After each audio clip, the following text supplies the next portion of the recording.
പറഞ്ഞില്ലല്ലോ പാവയ്ക്കാന്ന്. ആ ശരി. ആയിരം കണ്ണൻ നട്ടിച്ചാടി. പല്ലുള്ള ജീവി. ഉത്തരവല്ല. ആ ചോദ്യം എന്ന് പറഞ്ഞ വയറ്റിൽ പല്ലുള്ള ജീവി. വയറ്റിൽ പല്ലുള്ള ജീവി. ആർക്കറിഞ്ഞോ? ആ ഉത്തരം പറഞ്ഞോ.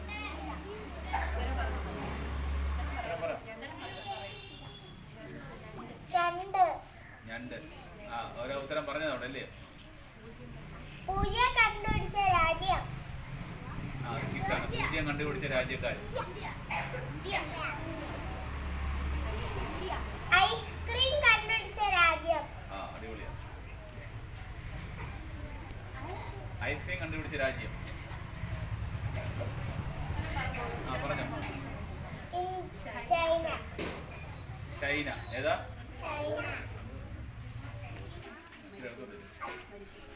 മരുഭൂമിയിലെ കപ്പൽ. വെള്ളത്തിൽ വീഴുന്ന പൂവ്.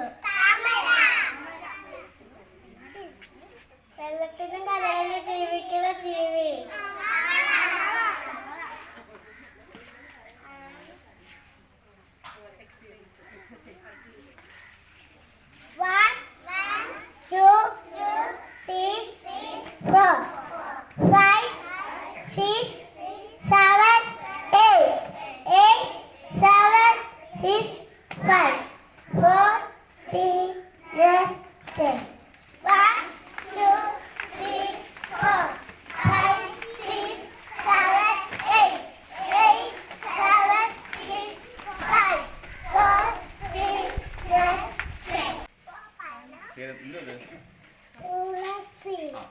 കണ്ടോ? എല്ലാരും കണ്ടോ? അത്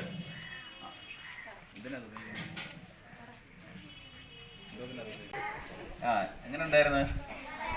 കൊള്ളാം അല്ലയോ? നോക്കിയേ, അയാള് പ്രതിജ്ഞ കാണാതെ പറഞ്ഞില്ലയോ? നമ്മളീ പലരും വരുമ്പോ പുസ്തകത്തിൽ നോക്കിയില്ലേ വായിക്കുന്നേ? നിങ്ങൾ കാണാൻ പറയാൻ അറിയാവോ? അപ്പൊ നമ്മൾ ഇന്നുപോലെ തീരുമാനിക്കുക, നാളെ മുതൽ നമ്മൾ പ്രതിജ്ഞ കാണാതെ പറഞ്ഞു കൊടുക്കണം. എല്ലാവരും ഏറ്റവും. അപ്പോൾ പിന്നെ നമ്മുടെ പ്രാർത്ഥനയും മറ്റു കാര്യങ്ങളും പിന്നെ പ്രതിജ്ഞയും കിസ്സും കടങ്കഥയൊക്കെ ചോദിച്ചാൽ ഈ കൂട്ടുകാർക്ക് ഒരു നല്ല കൈയ്യടി കൊടുത്താലോ? ഓക്കെ. ആ മതി. Thank you.